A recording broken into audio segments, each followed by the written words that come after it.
बिस्मिल्लाहिर्रहमानिर्रहीम।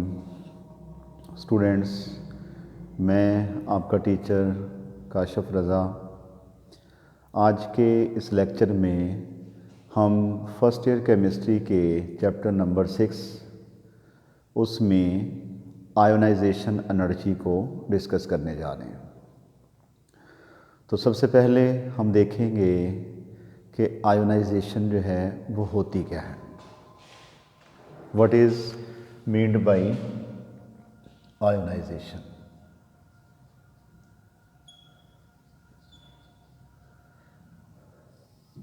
आयोनाइजेशन होती है कन्वर्जन ऑफ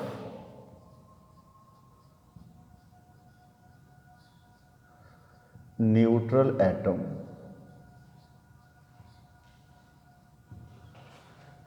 इनटू आयंस, कि किसी भी न्यूट्रल एटम का आयंस में कन्वर्ट होना इधर अ पॉजिटिव और नेगेटिव, कि न्यूट्रल एटम का पॉजिटिव या नेगेटिव आयन में कन्वर्ट होने का जो प्रोसेस है, that process is said to be a ionization. और उसके बाद हम बात करेंगे आयोनाइजेशन एनर्जी की। Ionization energy, the amount of energy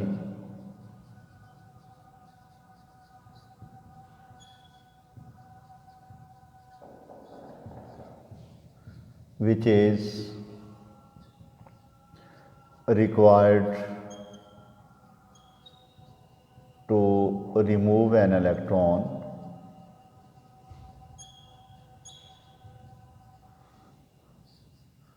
from the outermost shell of gaseous atom, कि किसी भी गैसियस एटम के आउटर मोस्ट शेल में से इलेक्ट्रॉन को रिमूव करने के लिए जो हमें एनर्जी देनी पड़ती है, एनर्जी की वो मिकदार कहलाती है आयोनाइजेशन एनर्जी।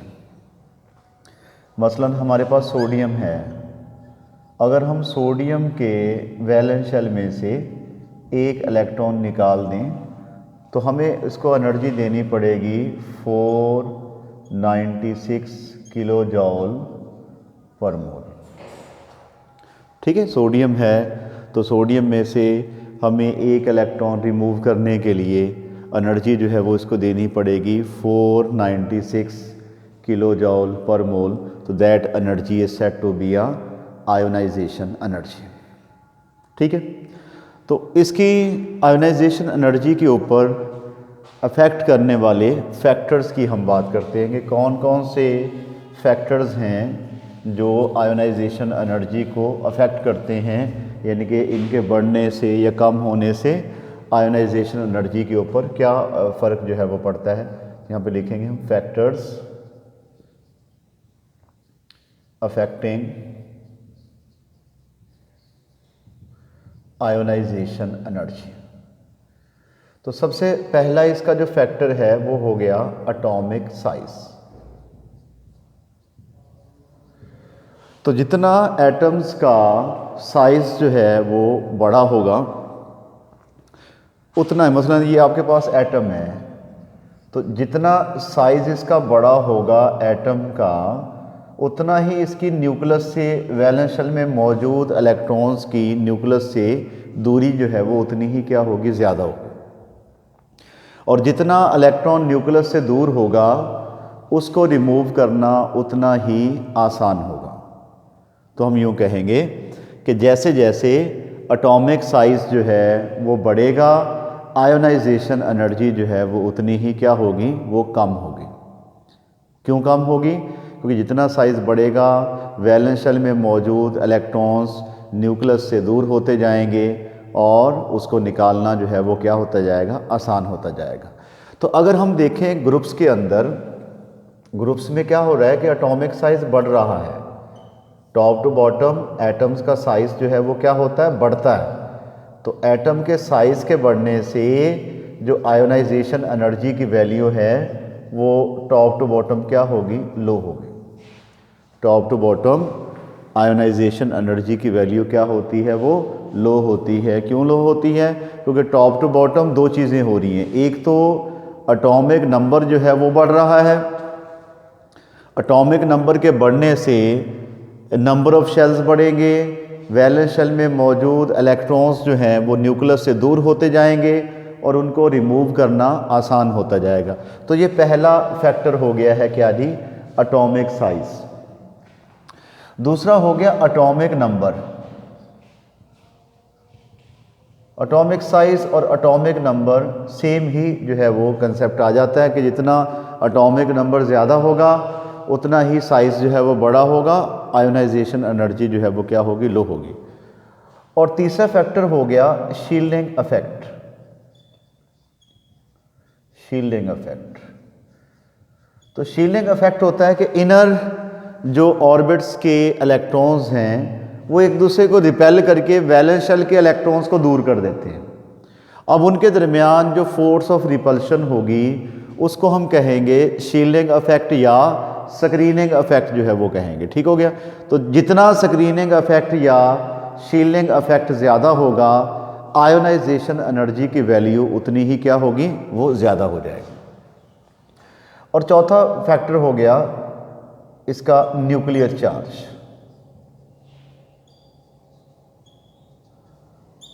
और पांचवा जो है वो हो गया हमारा फैक्टर, वो हो गया जी nature of orbit. Nature of orbital. तो these are the factors affecting the ionisation energy. अब हम न्यूक्लियर चार्ज की बात कर लेते हैं कि जितना न्यूक्लियर चार्ज जो है वो ज़्यादा होगा उतना ही एटम का साइज़ क्या हो जाएगा, कम हो जाएगा। वैलेंस शेल में मौजूद इलेक्ट्रॉन्स पे न्यूक्लियस की ग्रिप उतनी ही मजबूत होगी जितना न्यूक्लियर चार्ज ज़्यादा होगा। इलेक्ट्रॉन्स को निकालने के लिए हमें ज़्यादा एनर्जी देनी पड़ेगी। हम कहेंगे कि आयोनाइजेशन एनर्जी की वैल्यू क्या होगी, ज़्यादा होगी। अब अगर हम पीरियड में बात करें within a periodic table, तो left to right nuclear charge जो है वो बढ़ता है। Within a period left to right nuclear charge बढ़ने की वजह से इलेक्ट्रॉन्स को रिमूव करना जो है वो मुश्किल होता जाएगा। तो left to right ionization energy की वैल्यू क्या होगी, ये बढ़ेगी। और उसके बाद जी अगली हम बात कर लेते हैं जी हायर आयोनाइजेशन एनर्जीज को। यानी कि पहला हो गया first ionization energy. First ionization energy, the amount of energy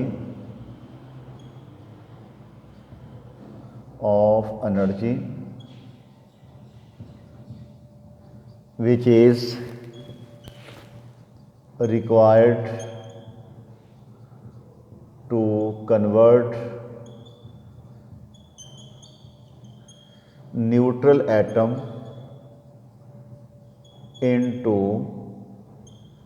mono positive ion. कि एनर्जी की वो मिकदार जो किसी न्यूट्रल एटम को मोनो पॉजिटिव आयंस में कन्वर्ट करने के लिए हमें देनी पड़ती है, वो कहलाती है क्या, फर्स्ट आयोनाइजेशन एनर्जी। मसलन आपके पास मैग्नीशियम है, हम इसमें से एक इलेक्ट्रॉन निकाल के इसको कन्वर्ट कर देते हैं मोनो पॉजिटिव आयन में और हमें एनर्जी देनी पड़ेगी 738 किलो जॉल पर मोल। तो that energy is said to be its first ionization energy. तो फर्स्ट आयोनाइजेशन एनर्जी क्या हो गई कि the amount of energy which is required to convert the neutral atom into mono positive ion. इसी तरह second ionization energy क्या होगी, the amount of energy which is required to convert the mono positive ion into di positive ion. जैसा कि magnesium है, ये mono positive ion है, इसमें से एक इलेक्ट्रॉन जो है वो हम और निकालते हैं, इसके लिए हमें 1400 50 किलो जॉल पर मोल एनर्जी देनी पड़ेगी। तो it is said to be a second ionization energy, that energy which is required to convert the mono positive ion into di positive ion. इसी तरह अगर जो है वो हम ये डाई पॉजिटिव आयन है, इसमें से एक इलेक्ट्रॉन और रिमूव कर लेते हैं, तो डाई को ट्राई में कन्वर्ट करने के लिए जो हमें एनर्जी देनी पड़ेगी ये 7730 kilojoule per mole, that energy is said to be third ionisation energy, that energy which is required to convert the die positive ion into tripositive ion is said to be a third ionisation energy. तो आज के हमारे lecture में इतना ही था। Next video में अगले topic के साथ दोबारा हाजिर होंगे। उस वक्त तक के लिए अल्लाह हाफिज़।